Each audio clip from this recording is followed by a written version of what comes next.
Selamat datang di Spesial Horor, channel cerita horor yang bikin merinding bukan karena hantu, tapi karena lupa subscribe. Ambil posisi ternyaman, jangan lupa kopi atau teh manis. Kalau tiba-tiba dengar suara aneh, tenang, itu bukan hantu, paling tetangga lagi batuk. Ronda malam yang terlalu sepi. Kami bertiga sedang ronda malam ketika kejadian itu terjadi. Jam di ponselku menunjukkan pukul 2:17 dini hari. Waktu yang bagi sebagian orang adalah jam tidur paling nyenyak. Tapi bagi kami, penjaga kampung, justru waktu paling sunyi dan rawan. Namaku Wira. Duduk di pos ronda yang terbuat dari kayu tua. Di sebelahku ada Jaya, tubuhnya besar, jaket lusuh, rokok tidak pernah lepas dari tangannya. Dan satu lagi, Udin, paling muda di antara kami. Tapi wajahnya sudah lelah meski usianya belum genap 30. Lampu pos ronda redup. Bohlam kuningnya berkedip-kedip seperti hampir menyerah. Suara malam hanya diisi dengung jangkrik, gesekan daun pisang, dan angin yang sesekali lewat membawa bau tanah lembab. Jalan kampung di depan pos kami lurus memanjang. Kanan kirinya kebun kosong, sawah, dan rumah-rumah yang gelap. Tidak ada satupun lampu rumah yang menyala. Sepi sekali malam ini. Udin memecah keheningan. Jaya hanya mengangguk. Aku sendiri merasakan sesuatu yang aneh, bukan takut tapi tidak nyaman. Seperti ada yang memperhatikan dari kejauhan. Kami lanjut ronda keliling menyusuri jalan beton kecil, melewati pohon bambu yang tinggi dan rapat. Saat itulah suara itu terdengar pertama kali. Samar, jauh, pelan. Suara ambulan. Kami berhenti serempak. Itu ambulan, kataku pelan. Jaya memiringkan kepala. Jam segini, ke rumah siapa? Suara sirine itu makin jelas datangnya dari arah jalan raya lama, jalan yang sudah jarang dilewati, bahkan siang hari. Tidak lama kemudian, lampu putih menyilaukan muncul dari kejauhan. Iya, mobil ambulan. Tapi ada yang aneh.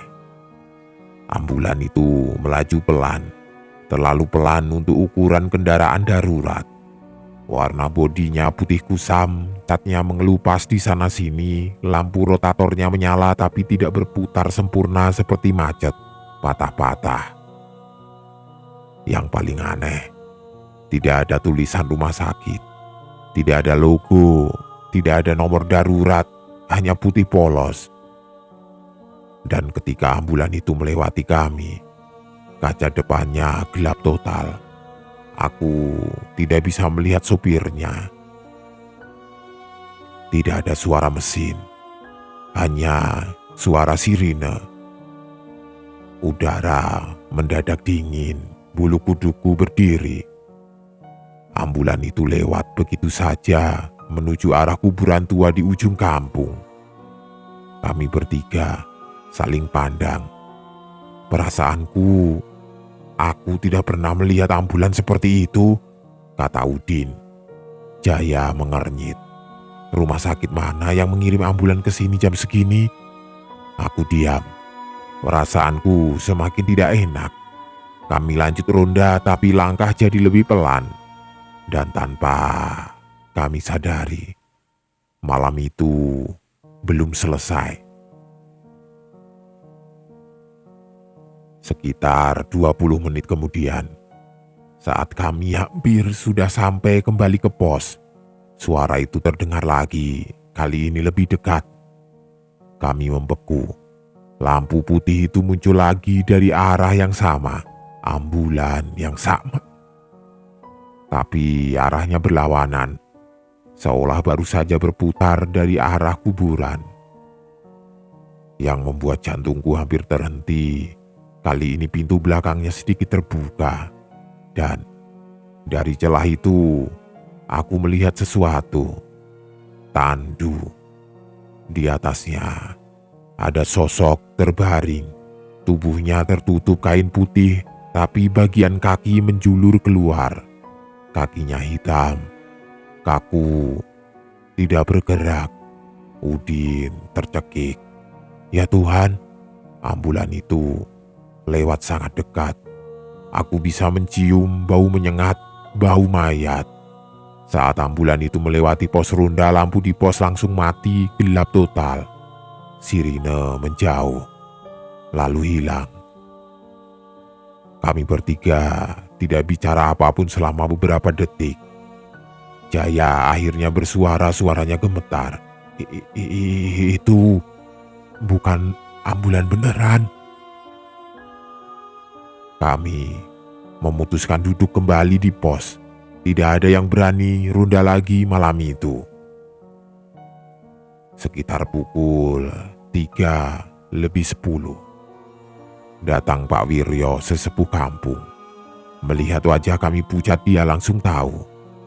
"Kalian melihat ambulan ya?" katanya pelan. Aku menelan ludah. "Bapak tahu." Pak Wiryo duduk perlahan menyalakan rokok linting.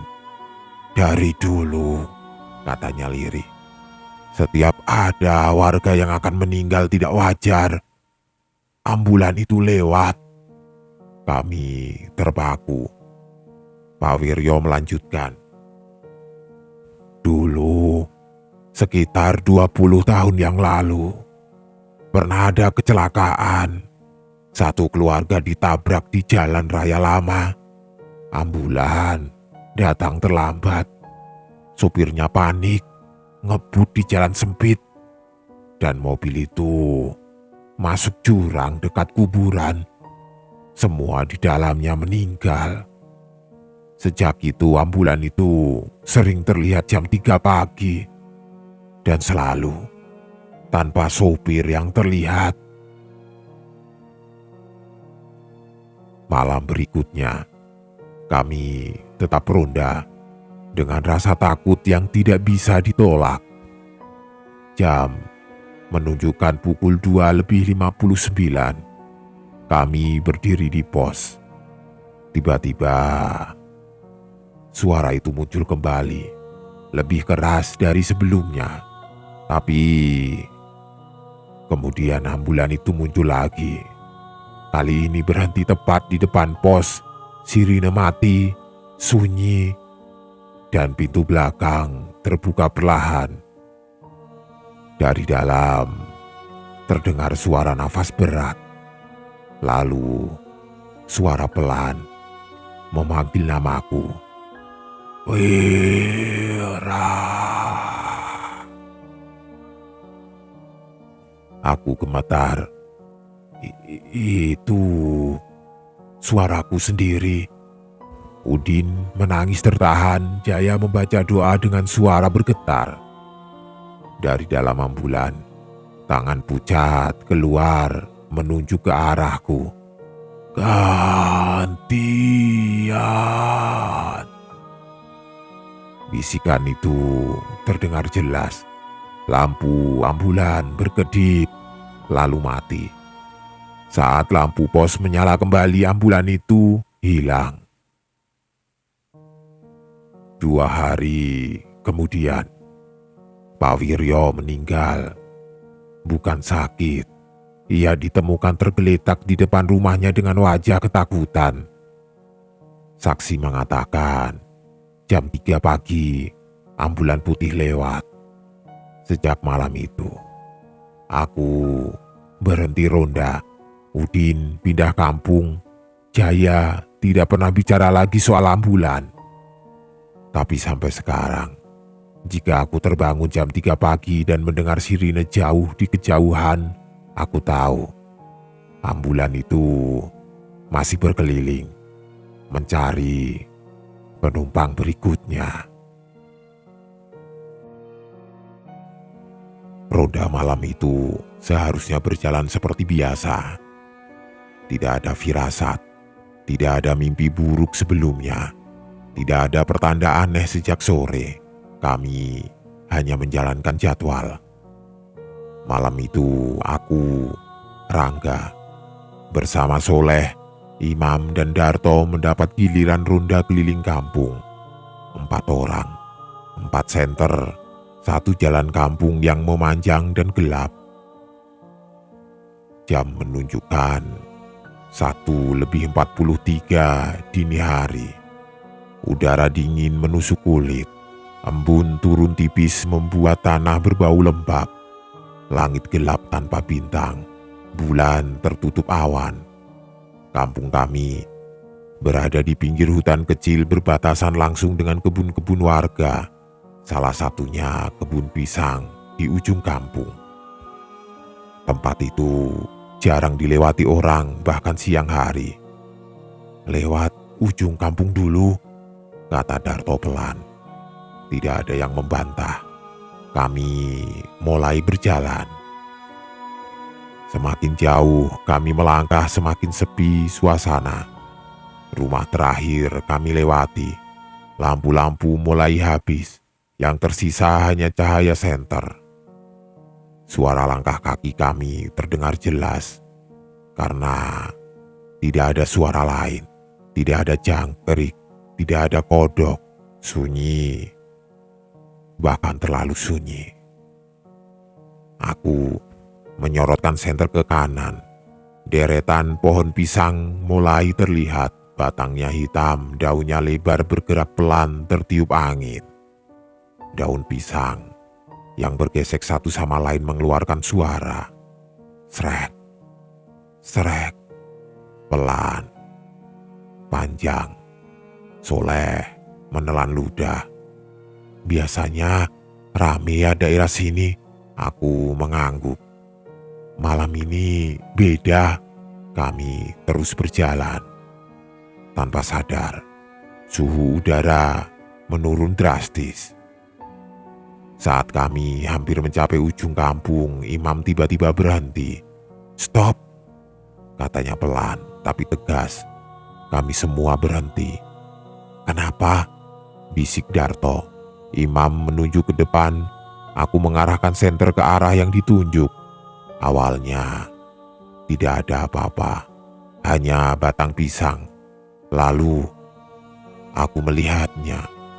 Sesuatu putih berdiri di antara 2 pohon pisang, diam, tegak, tidak bergerak. "Kain jemuran," Soleh berbisik mencoba menenangkan diri. Aku menggeleng pelan. Kain itu berdiri dan bentuknya seperti manusia.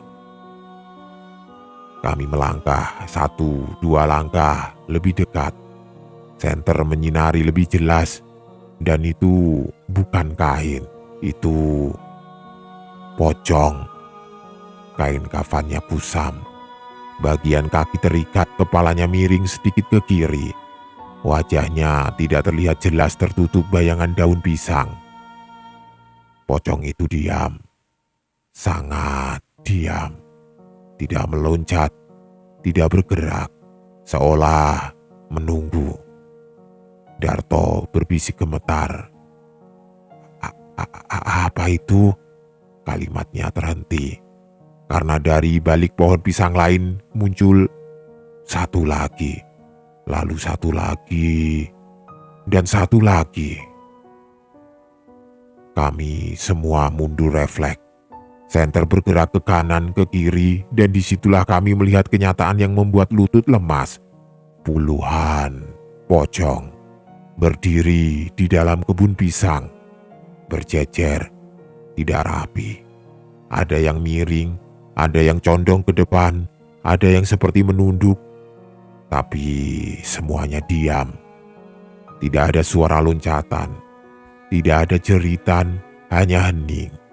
Aku menghitung cepat. 1, 2, 3. Lebih dari 20, mungkin 30, mereka semua menghadap ke arah kami. "Kita harus balik sekarang," Soleh berbisik panik. Kami berbalik, dan saat itulah kami membeku. Jalan yang tadi kami lewati tidak terlihat, yang ada hanya kebun pisang. Batang demi batang pisang berdiri rapat seolah-olah kebun itu meluas. Kami terjebak. Dari belakang terdengar suara gesekan kain. Pelan, lambat. Srek, srek. Aku tidak berani menoleh. Senter Darto jatuh ke tanah, cahayanya mengarah ke bawah. Dalam cahaya itu aku melihat kaki pocong tidak melompat tapi menyeret. Kain kafannya kotor bernoda tanah. Langkahnya pelan tapi pasti. Satu pocong maju, lalu yang lain. Puluhan sosok itu bergerak bersamaan. Tidak terburu-buru, seolah yakin kami tidak bisa pergi kemana-mana. Imam mulai membaca doa dengan suara bergetar. Soleh menangis tertahan. Aku merasakan sesuatu yang basah di punggungku. Keringat dingin.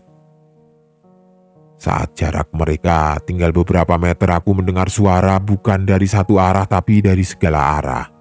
Bisikan, pelan, serempak. "Pulang. Kami belum pulang. Kami menunggu." Suara itu seperti banyak orang berbicara pelan bersamaan. Kepalaku pening, pandanganku mulai kabur. Dan saat itu, satu pocong paling depan mengangkat kepalanya. Wajahnya terlihat jelas, wajah manusia. Mata terbuka lebar, hitam, mulutnya terbuka, tersenyum. Di tengah kepanikan itu, aku teringat kata-kata almarhum kakekku. "Kalau kamu ketemu banyak pocong, jangan lari, jangan teriak. Dan yang paling penting, jangan menghitung mereka dengan suara keras." Aku tidak tahu kenapa, tapi aku menutup mulutku rapat-rapat, menunduk, menahan nafas. Aku menarik lengan Soleh dan Darto memberi isyarat. Diam. Kami berdiri kaku. Pocong-pocong itu berhenti. Hanya berjarak 1 meter dan aku bisa mencium bau tanah kuburan. Angin tiba-tiba bertiup kencang. Daun pisang berisik. Saat aku mengangkat kepala perlahan, satu pocong hilang. Lalu yang lain. Dan yang lain lagi. Dalam hitungan detik, kebun pisang kembali kosong. Jalan kampung kembali terlihat. Seolah tidak pernah terjadi apa-apa. Kami berempat terduduk di tanah. Nafas terengah. Tidak ada yang bicara. Paginya, kami mendatangi Pak Lurah. Wajahnya langsung berubah saat kami menyebut kebun pisang. "Itu tanah kuburan masa lama," katanya pelan. "Dulu wabah, banyak yang meninggal, tidak sempat dimakamkan layak. Kain kafan seadanya, kuburannya diratakan, ditanami pisang. Sejak malam itu, kebun pisang di ujung kampung tidak pernah lagi dilewati ronda. Dan aku, jika mencium bau pisang terlalu kuat di malam hari, aku tahu mereka masih di sana, menunggu."